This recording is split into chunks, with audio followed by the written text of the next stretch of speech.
दोस्तों, Delhi police exam 2023 के लगभग सभी शिफ्टों में आर्टिकल यानी अनुच्छेद से संबंधित 2 से 3 प्रश्न पूछे पूछे जा रहे हैं। तो साथियों, इस वीडियो में मैं आर्टिकल से संबंधित टॉप 50 महत्वपूर्ण प्रश्नों को कराने वाला हूं, जो कि आपके एग्जाम्स के लिए काफी ज्यादा महत्वपूर्ण रहने वाला है। तो साथियों, इस वीडियो को आप बड़ी ही ध्यानपूर्वक एंड तक जरूर देखिएगा। तो साथियों, आज का पहला प्रश्न है, भारतीय संविधान का कौन सा अनुच्छेद छुआछूत उन्मूलन से संबंधित है? तो साथियों, भारतीय संविधान का अनुच्छेद 17 जो है छुआछूत उन्मूलन से संबंधित है। राइट आंसर ऑप्शन बी हो जाएगा, अनुच्छेद 17।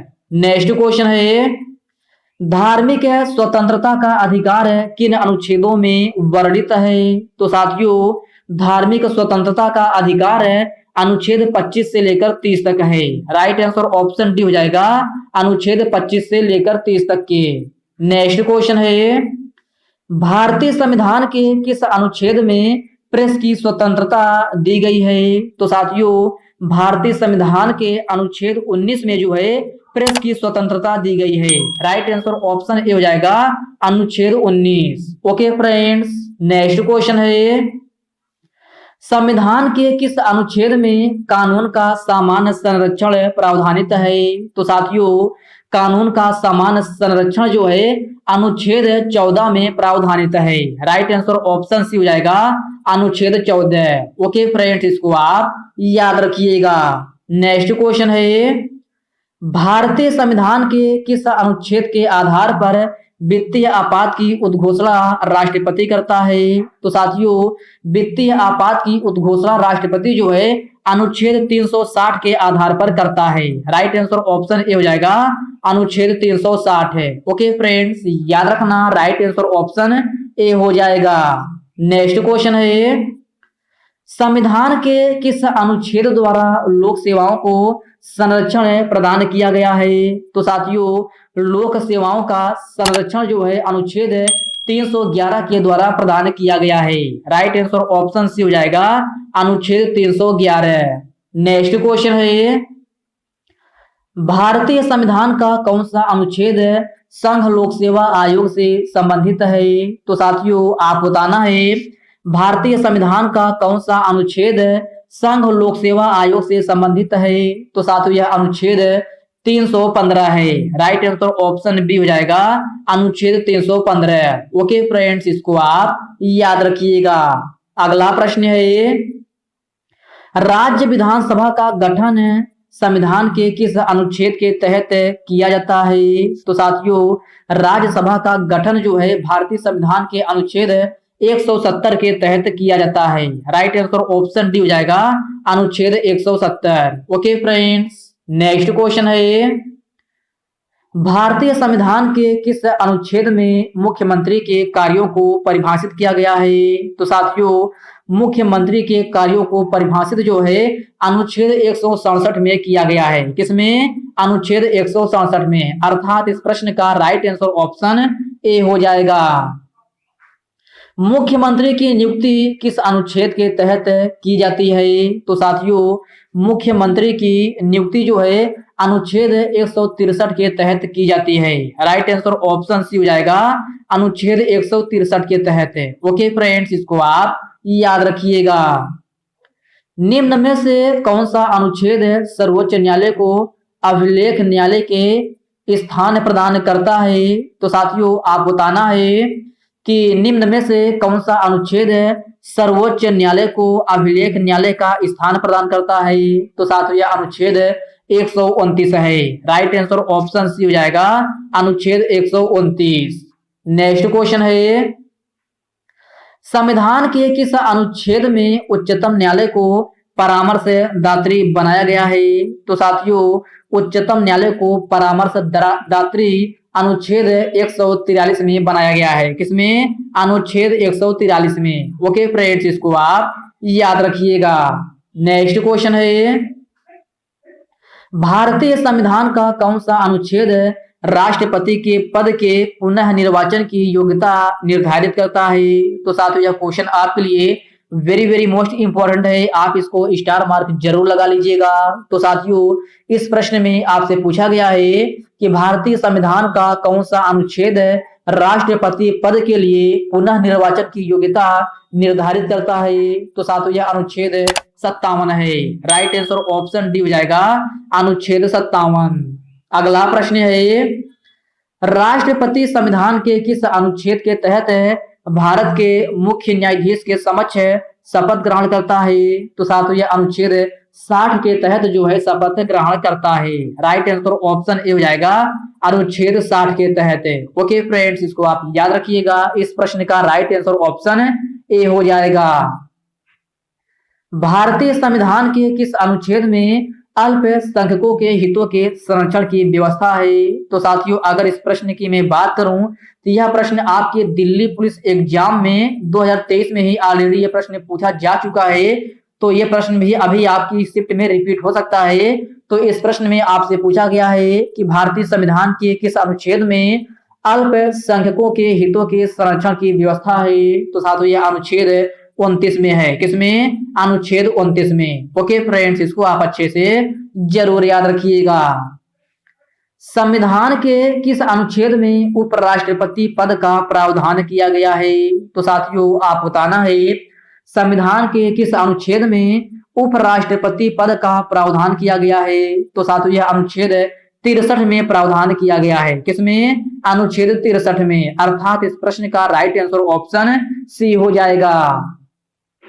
अनुच्छेद 356 का संबंध है। तो साथियों, आप बताना है भारतीय संविधान का अनुच्छेद 356 किससे संबंधित है? तो साथियों, यह राष्ट्रपति शासन से संबंधित है। किससे? राष्ट्रपति शासन से। राइट आंसर ऑप्शन बी हो जाएगा। भारत के महान्यायवादी की नियुक्ति से संबंधित अनुच्छेद कौन सा है? तो मेरे प्यारे साथियों, भारत के महान्यायवादी की नियुक्ति से संबंधित अनुच्छेद जो है 76 है। राइट आंसर ऑप्शन ए हो जाएगा, अनुच्छेद 76। नेक्स्ट क्वेश्चन है ये, राष्ट्रपति संविधान के किस अनुच्छेद के अंतर्गत लोकसभा को भंग कर सकता है? तो साथियों, इस प्रश्न में आपसे पूछा गया है कि राष्ट्रपति संविधान के किस अनुच्छेद के अंतर्गत लोकसभा को भंग कर सकता है? तो साथियों, यह अनुच्छेद 85 के तहत जो है लोकसभा को भंग कर सकता है। राइट आंसर ऑप्शन डी हो जाएगा, अनुच्छेद 85 के तहत। ओके फ्रेंड्स, इसको आप याद रखिएगा। संविधान के किस अनुच्छेद द्वारा संसद की संयुक्त बैठक का प्रावधान है? तो साथियों, यह भी क्वेश्चन आपके लिए वेरी वेरी मोस्ट इंपॉर्टेंट है। आप इसको स्टार मार्क जरूर लगा लीजिएगा। तो साथियों, संसद की संयुक्त बैठक का प्रावधान जो है अनुच्छेद 108 में है। किसमें? अनुच्छेद 108 में। अर्थात इस प्रश्न का राइट आंसर ऑप्शन सी हो जाएगा। धन विधेयक भारतीय संविधान के किस अनुच्छेद में परिभाषित किया गया है? तो साथियों, यह भी क्वेश्चन लगभग सभी परीक्षाओं में बार बार रिपीट होता रहता है। तो आप इसको भी स्टार मार्क जरूर लगा लीजिएगा। तो साथियों, धन विधेयक भारतीय संविधान के अनुच्छेद 110 में परिभाषित किया गया है। किसमें? अनुच्छेद 110 में। अगला प्रश्न है ये, संविधान के किस अनुच्छेद में सर्वोच्च न्यायालय के न्यायाधीश पर महाभियोग चलाने का प्रावधान है? तो साथियों, प्रश्न नंबर 22 का राइट आंसर जो है ऑप्शन है 124 हो जाएगा। राइट आंसर ऑप्शन सी हो जाएगा, अनुच्छेद 124। ओके फ्रेंड्स, याद रखना, आपसे पूछा जाए संविधान के किस अनुच्छेद में सर्वोच्च न्यायालय के न्यायाधीश पर महाभियोग चलाने का प्रावधान है, तो यह अनुच्छेद 124 में है।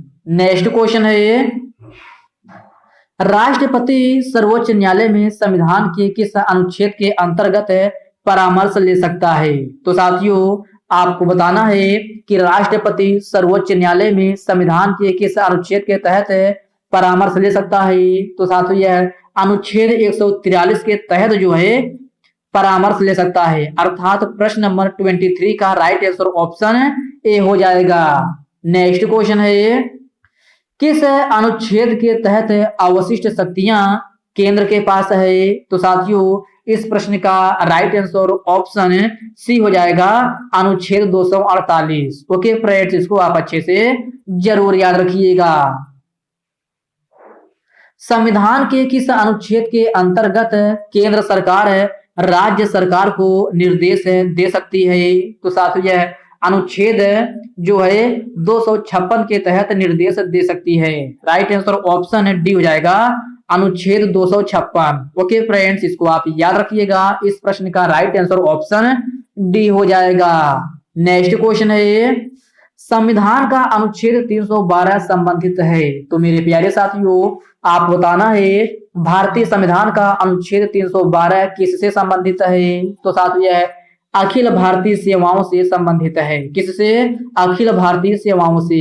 ओके फ्रेंड्स, याद रखना। नेक्स्ट क्वेश्चन है, संघ लोक सेवा आयोग के कार्यों का उल्लेख किस अनुच्छेद के अंतर्गत है? तो साथियों संघ लोक सेवा आयोग के कार्यों का उल्लेख जो है अनुच्छेद 323 के अंतर्गत है। राइट आंसर ऑप्शन बी हो जाएगा, अनुच्छेद 323 के अंतर्गत। ओके फ्रेंड्स, याद रखना। राइट आंसर ऑप्शन बी हो जाएगा। भारतीय संविधान के किस अनुच्छेद में निर्वाचन आयोग के लिए प्रावधान है? तो साथियों यह भी क्वेश्चन आपके लिए वेरी वेरी मोस्ट इंपॉर्टेंट है, आप इसको डबल स्टार मार्क जरूर लगा लीजिएगा। तो साथियों निर्वाचन आयोग के लिए प्रावधान जो है अनुच्छेद 324 में है। किसमें? अनुच्छेद 324 में। नेक्स्ट क्वेश्चन है, भारतीय संविधान के किस अनुच्छेद के अंतर्गत वित्त आयोग का गठन का प्रावधान है? तो साथियों यह अनुच्छेद 280 में प्रावधान है। किसमें? अनुच्छेद 280 में। ओके फ्रेंड्स, याद रखना। आपसे पूछा जाए भारतीय संविधान के किस अनुच्छेद के अंतर्गत वित्त आयोग के गठन का प्रावधान है, तो यह अनुच्छेद 280 में है। नेक्स्ट क्वेश्चन है, किस अनुच्छेद के अंतर्गत संसद संविधान में संशोधन कर सकती है? तो साथियों यह क्वेश्चन आपके लिए वेरी वेरी मोस्ट इंपॉर्टेंट है, तो आप इसको डबल स्टार मार्क जरूर लगा लीजिएगा। तो साथियों आप बताना है कि किस अनुच्छेद के अंतर्गत संसद संविधान में संशोधन कर सकती है। तो साथियों इस प्रश्न का राइट आंसर ऑप्शन भी हो जाएगा, अनुच्छेद 368 के अंतर्गत।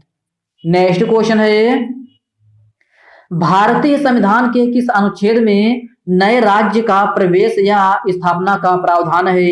तो साथियों यह अनुच्छेद 2 में है। किसमें? अनुच्छेद 2 में। ओके फ्रेंड्स, इसको आप अच्छे से जरूर याद रखिएगा। अगला प्रश्न है, निम्न में से भारतीय संविधान के किस अनुच्छेद का उपयोग अभी तक नहीं किया गया है? तो साथियों इस प्रश्न में आपसे पूछा गया है कि निम्न में से भारतीय संविधान के किस अनुच्छेद का प्रयोग अभी तक नहीं किया गया है? तो साथियों यह अनुच्छेद 360 है। राइट आंसर ऑप्शन बी हो जाएगा, अनुच्छेद 360 है। ओके फ्रेंड्स, याद रखना अनुच्छेद 360 का प्रयोग जो है अभी तक एक भी बार नहीं किया गया है। निम्न में से कौन सा अनुच्छेद सामान्य नागरिक संहिता से संबंधित है? तो साथियों यह अनुच्छेद 44 है। राइट आंसर ऑप्शन डी हो जाएगा, अनुच्छेद 44। ओके फ्रेंड्स, याद रखना अनुच्छेद 44 जो है आपका ये सामान्य नागरिक संहिता से संबंधित है, इसको आप अच्छे से याद रखिएगा। डॉक्टर भीमराव अंबेडकर के अनुसार भारतीय संविधान का कौन सा अनुच्छेद सबसे महत्वपूर्ण है? तो साथियों यह अनुच्छेद 32 है। राइट आंसर ऑप्शन बी हो जाएगा, अनुच्छेद 32। और साथियों अनुच्छेद 32 में जो है संवैधानिक उपचारों का अधिकार के बारे में बताया गया है, इसको आप याद रखिएगा। नेक्स्ट क्वेश्चन है, भारतीय संविधान का कौन सा अनुच्छेद विदेशी नीति से संबंधित है? तो साथियों भारतीय संविधान का अनुच्छेद 51 जो है विदेशी नीति से संबंधित है। ओके फ्रेंड्स, इसको आप याद रखिएगा। इस प्रश्न का राइट आंसर ऑप्शन सी हो जाएगा। भारतीय संविधान का कौन सा अनुच्छेद राज्य सरकारों के ग्राम पंचायत के गठन का निर्देश देता है? तो साथियों यह अनुच्छेद 40 है। राइट आंसर ऑप्शन डी हो जाएगा, अनुच्छेद 40। भारत के राष्ट्रपति का चुनाव कितने वर्षों के लिए होता है? तो साथियों आप बताना है कि भारत के राष्ट्रपति का चुनाव कितने वर्षों के लिए होता है। तो साथियों भारत के राष्ट्रपति का चुनाव जो है 5 वर्षों के लिए होता है। राइट आंसर ऑप्शन सी हो जाएगा 5 वर्षों के लिए। नेक्स्ट क्वेश्चन है, राष्ट्रपति को पद से हटाया जा सकता है। तो साथियों आप बताना है कि राष्ट्रपति को उसके पद से कैसे हटाया जा सकता है। तो साथियों यह है महाभियोग द्वारा हटाया जा सकता है। राइट आंसर ऑप्शन सी हो जाएगा महाभियोग द्वारा। ओके फ्रेंड्स याद रखना। नेक्स्ट क्वेश्चन है, भारतीय संविधान के अनुसार देश का प्रथम नागरिक कौन होता है। तो साथियों इस प्रश्न में आपसे पूछा गया है कि भारतीय संविधान के अनुसार देश का प्रथम नागरिक कौन होता है। तो साथियों यह राष्ट्रपति होता है। कौन है? राष्ट्रपति। ओके फ्रेंड्स याद रखना। अगला प्रश्न है, संविधान सभा के लिए चुनाव कब संपन्न हुए। तो साथियों आप बताना है कि संविधान सभा के लिए चुनाव जो है कब संपन्न हुए थे। तो साथियों यह 1946 में संपन्न हुआ था। कब? 1946 में। ओके फ्रेंड्स इसको आप याद रखिएगा। यह भी प्रश्न जो है कभी कभी आपके एग्जाम में पूछ लिया जाता है, तो आप इसको स्टार मार्क जरूर लगा लीजिएगा। आपसे डायरेक्टली क्वेश्चन पूछा जाता है कि संविधान सभा के लिए चुनाव कब संपन्न हुए। ये आप ये शब्द याद रखिएगा, चुनाव कब संपन्न हुए। तो संविधान सभा के लिए चुनाव जो है 1946 में संपन्न हुआ था। कब? 1946 में। तो साथियों आज की इस वीडियो में बस इतने ही प्रश्न। साथियों यह वीडियो आपको कैसी लगी आप कमेंट बॉक्स में कमेंट करके अपना फीडबैक जरूर दीजिएगा। और साथियों यह वीडियो आपके लिए थोड़ा हेल्पफुल लगा हो तो इस वीडियो को लाइक कर दीजिए, अपने साथियों के साथ शेयर कीजिए। फ्रेंड्स अभी तक आप चैनल को सब्सक्राइब नहीं किए हैं तो प्लीज आपसे रिक्वेस्ट है आप जो है चैनल को सब्सक्राइब करके बेल आइकन को जरूर से जरूर प्रेस कर लीजिएगा। तो चलिए साथियों इसी के साथ हम मिलते हैं किसी नेक्स्ट वीडियो में। तब तक के लिए जय हिंद दोस्तों।